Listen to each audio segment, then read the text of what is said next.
And the other reason why we do it is because we have to connect those, even if it's not a turbine on a lane, they have to use that lane to connect other turbines further north back down to that substation. So that's one reason why.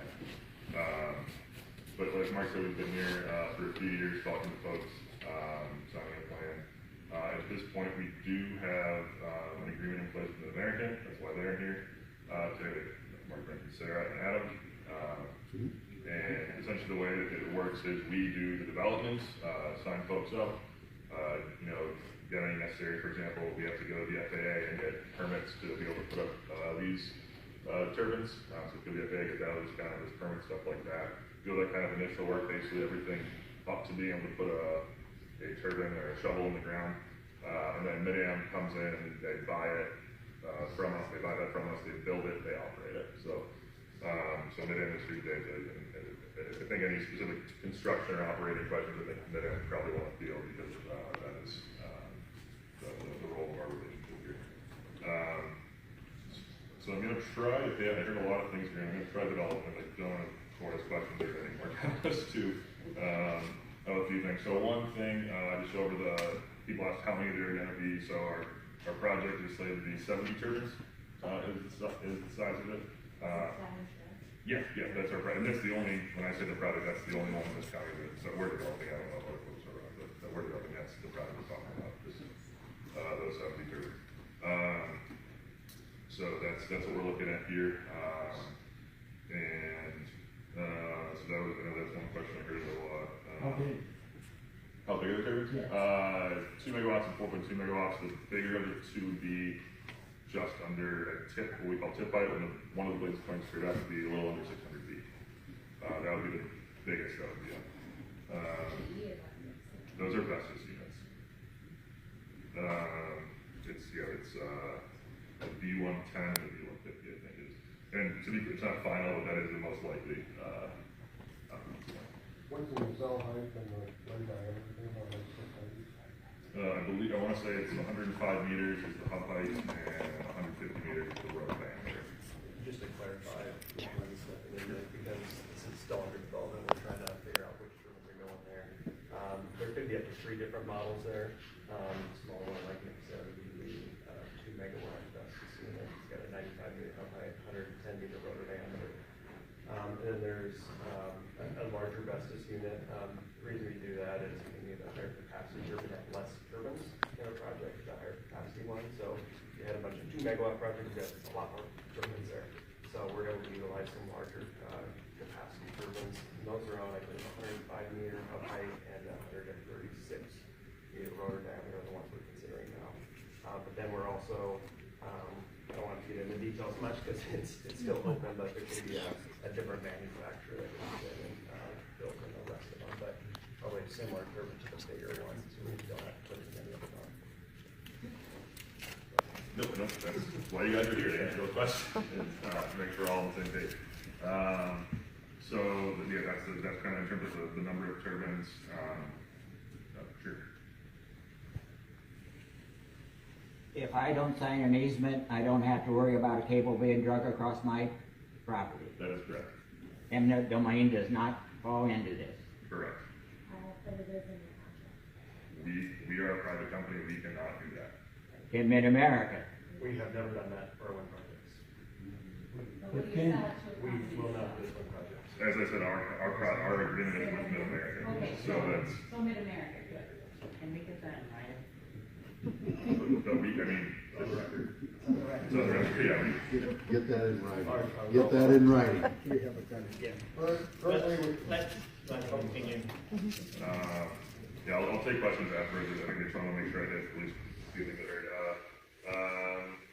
Another thing I talked about studies. So we do studies, pre-construction across all sorts of things. Looking at microwave towers where beam paths are. We look at different wildlife avian use. So we do 2 years of pre-construction eagle surveys. Essentially go out counting what we see.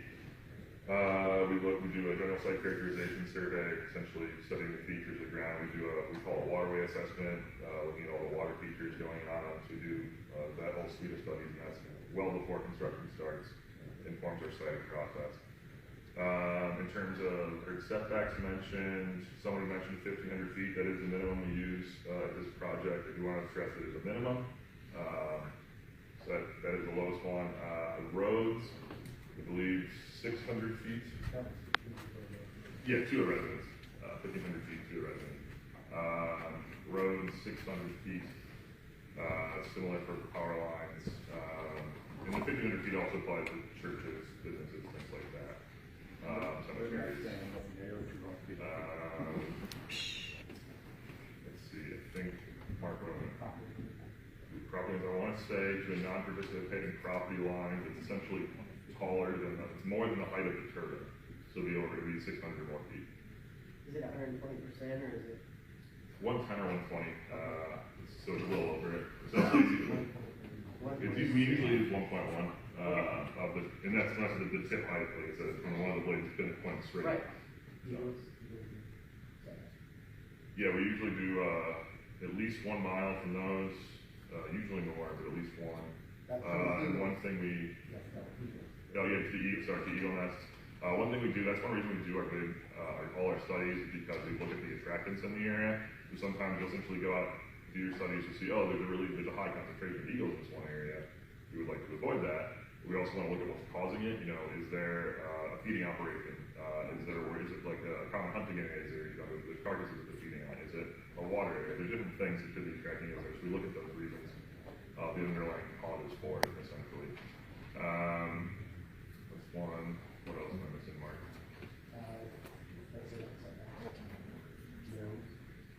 Yeah, so we do pre-construction, sound and shadow studies to see what the anticipated effect is. We have an agreement with American on essentially what we have to design, what we have to site to, given the turbines that we plan on using, and essentially keeping those proper distance away. Let's see. And I don't know if Sarah has any specific things about construction or operation. I think the aerial applicator, if you want to talk about that from. Yeah, so we've got 2,600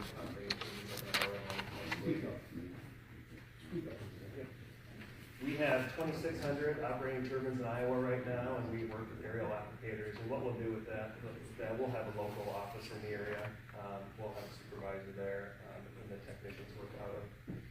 And if they would like to, really honestly, they take us up on this offer. I mean, I watched the operation of 2 big wind projects for 2 years, and I think I got 1 call from 1 aerial applicator to ask us to, shut them down and turn them so the blades line up with their flight paths. But we're willing to do that, just as long as there's some coordination there. That's what the biggest problem is, coordination, changing wind conditions, et cetera, so we're trying to schedule that. Yeah, it usually works out good where you're not spraying when it's a day like today. Yeah. So, and that's when we really care that the turbines are running, because, we want to take full advantage of the wind. But so you're usually spraying when it's a low production period for us anyway, so it's not that big a deal for us to shut them down and turn them. So that. There are some other impacts as far as we have workers that should show up.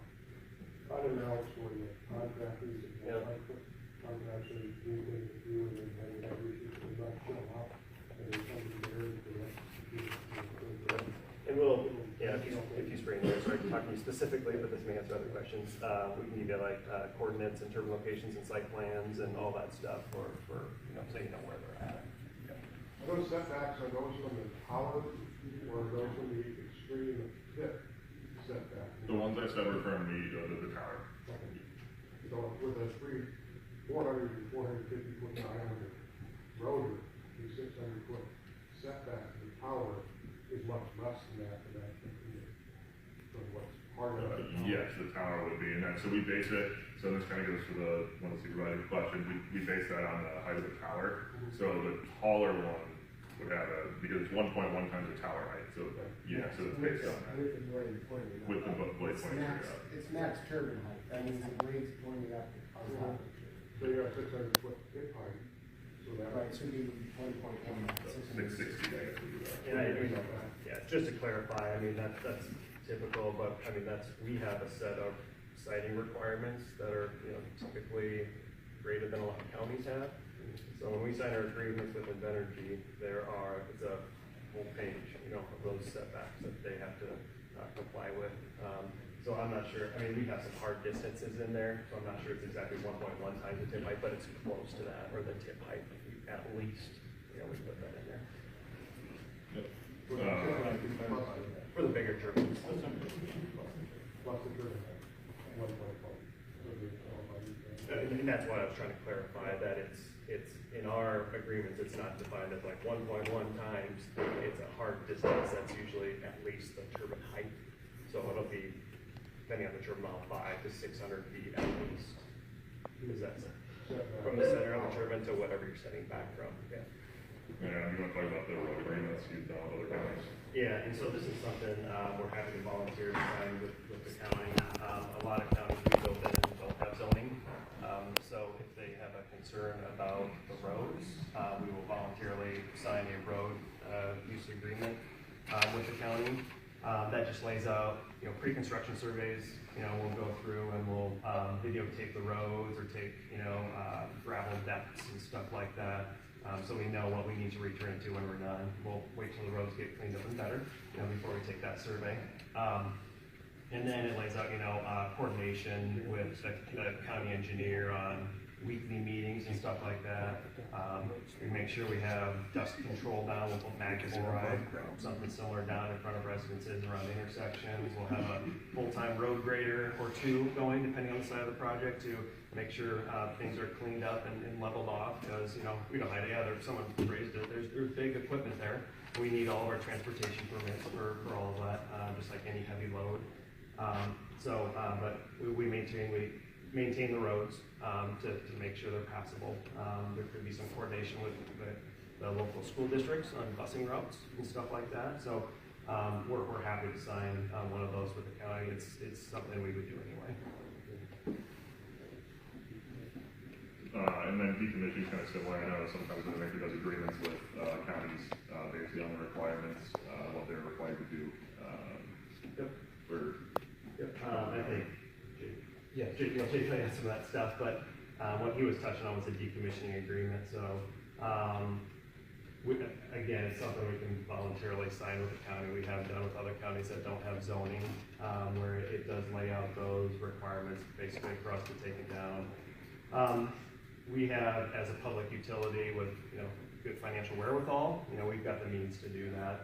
So you'll see in a lot of county ordinances that under the board's discretion, they can kind of waive the financial security part of it, but we still have to do like get an engineer to provide those decommissioning costs and stuff like that, update those, you know, as required by the county. But it also kind of lays out, this may give the county some protection too, is, you know, that can't be transferred without, like, so we're a public utility, we're regulated in the state.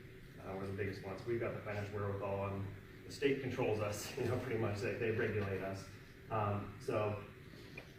Some companies, you know, set up, you know, single-purpose LLCs, and they don't have much financial wherewithal behind, you know, that name or that company. So there can always be the pre-approval of that decommissioning plan to a different entity if it was transferred. And on that note, we have never transferred a wind project. We've been building these since 2004, and we own them and operate them all still. So we have no plans to do so, but it could give the county some protection as to a potential assignment to someone with less financial wherewithal. What's that? They're very financially impacted. Yeah, they're great for our customers.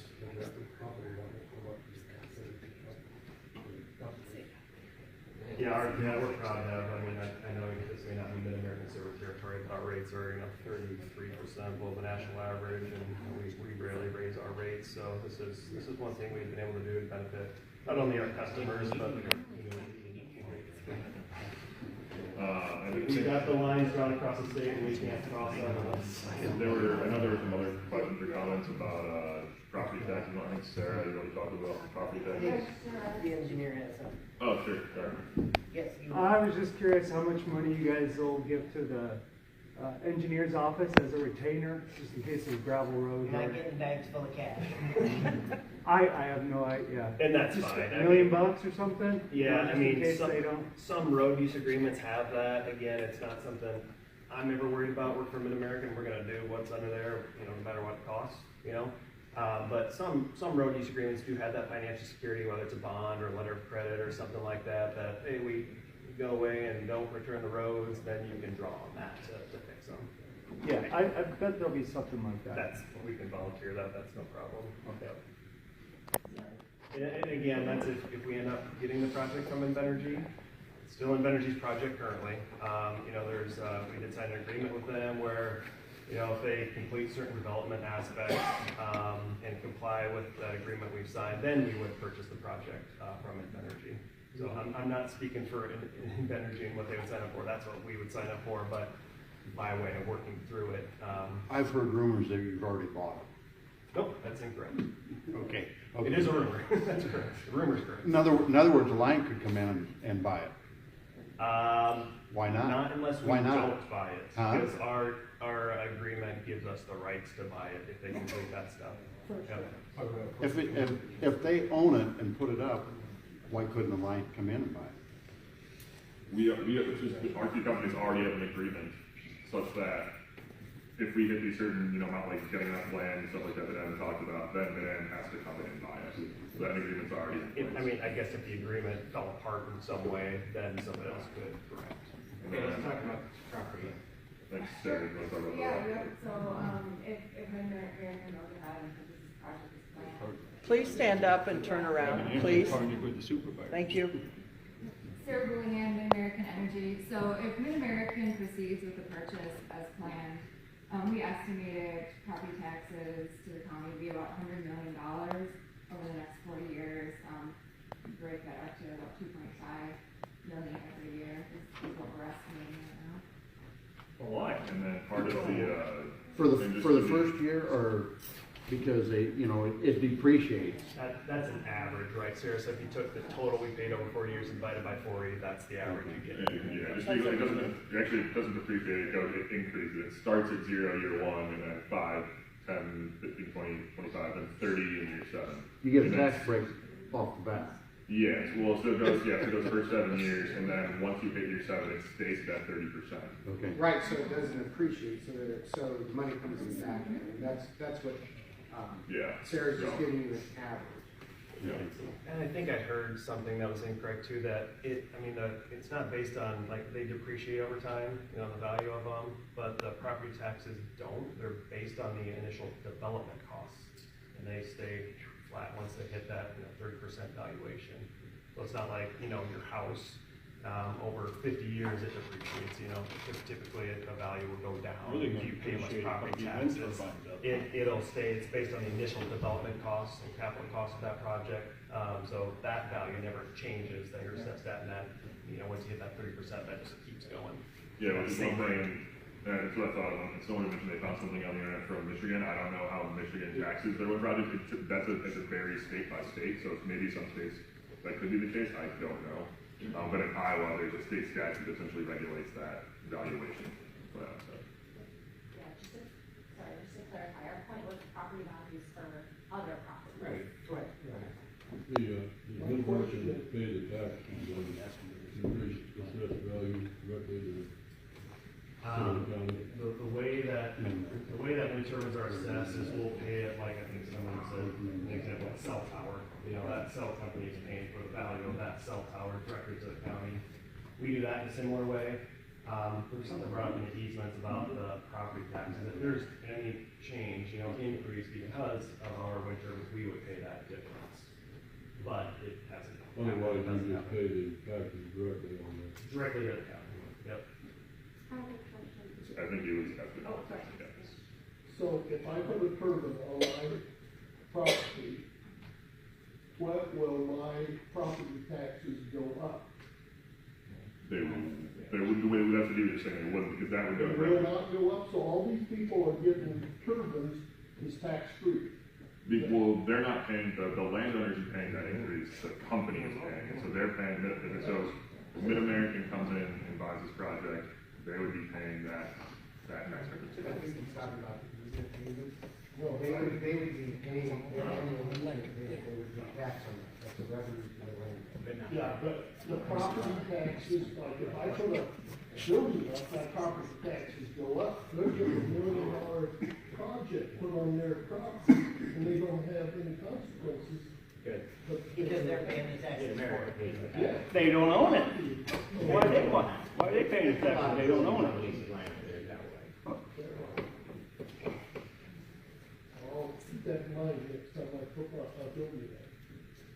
That 40 years based on a 40-year expected lifespan, Yeah. and what if it's repowered? That's somebody's had to be repowered at 10 years, 12 years, because they have lapsed as long as they were just reset. Or they're on the tax trade-offs and benefits, you know. Yep, so Mid-American is repowering some of our older projects right now, which kind of shows our commitment to, you know, the longevity of these projects and these turbines. So, the property taxes will continue on into the future, yeah. Is that based on the new value then? No, the values don't change from repowering. There's a state ruling on that from the Department of Revenue or something like that. Sounds like the advantage of repowering is you get to use the tax subsidy. I don't think it's defined, you could, but we don't. Yeah. Right. I don't think very clear. Careful when it's there, because it's really the only reason you repower. Start back at year one, you mean? Yeah, you get a new tax credit from the federal government to that, to the company, to Mid-American. Yeah, we've repowered, 4 or 5 projects in the last 2-3 years and it reset. How old were those projects that you're repowering now?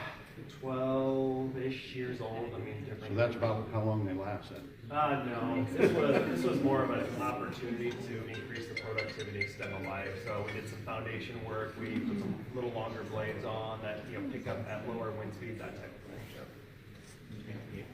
being able to contact it. There's a question, You know, you say all these things, but yet, you know, if you go online, you can read that like in Champaign, Illinois, you guys said you pay all the taxes, but you're $430,000 behind on paying taxes. So what am I supposed to believe? So in Champaign, I think what you're talking about is that project was bought by Paracom. They sent the check. The county did not realize that the owner had changed, and they had it and didn't realize it became the end of time. And then ever since that happened, I think this was 2 years ago, I've heard that story pretty much everywhere I've gone. No, I understand. That's one reason we come out here and do these. We meet with folks. We want to hear what the concerns are, because frankly, a lot of times, if you've read the one worst case scenario, either it was the one time or it wasn't actually true. That happens too. Like one thing I've heard a lot is that we have some sort of gag rule where you can't say anything bad about us. That's actually not true. I mean, I don't want you to say bad things about us, but you're welcome to. The only thing I think people can, what people are talking about is they can't talk about the terms of the agreement, namely the financial terms, the same way you would with any other contract that you have, and keep those terms confidential. But in terms of talking about your feelings about the project or something like that, we don't control that at all. What happened? Terms of the agreement. What happens if somebody does tell you how much they're getting? What would happen then? Because is it a breach of contract? It could be, yeah. I don't think it hasn't really happened much to my knowledge. We would, look at it as but no, I think that's a pretty open secret in any project, how much it is.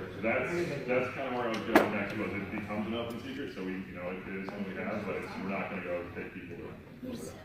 Are the contracts public? Can they be looked at to see what those terms are? Not financial, but any other bag orders, financial, are those actually available to somebody to look at outside of the contract? Contract, not one that they've executed with somebody, Yes, but a something like blank that, where you can see a blank one, so that people can see what the terms of that contract are, for those people that are. Well, if we're negotiating with someone who we think might sign up, then they'll see a contract, yes. But I mean, in the same way, if I'm not negotiating if I'm not a party to that agreement, to some other agreement, I don't really have any right to see that agreement. Yeah. Regardless, and for any kind of contract, to be clear. You mentioned that yeah, the bag order is not really in place. Yeah. But if nobody who's not involved in it can see it. So sometimes where you can see it is people will see terms before they sign too, so that's sometimes how you hear things is they may have seen an agreement and then they never signed anything, which happens. So that's sometimes how they see that. I don't mean monopolize, but has there been any study or any report on this project with the 70 proposed towers, as far as how many residents that are in this area that aren't part of this project are impacted by their presence compared to how many people actually have signed and either have it cited or have easements? And what percentage is there of people impacted that aren't benefiting from the financial project? Well, I guess there's a couple things. One, I would say, our view, and I would say I touched on the county benefits in terms of property tax revenue. We do think everybody benefits. That is our position. And then, so besides that, no, I mean, I don't have those numbers offhand of who is currently signed up versus who's not. There's one county where it showed about 280 roughly residents that were impacted by 194 turbines, and there was only 26 actual landowners benefited. It was less than 10% benefit at the expense of 280 residents. So it's just, I'd just like to see what this impact is for this project. I don't know what the number is right now offhand. What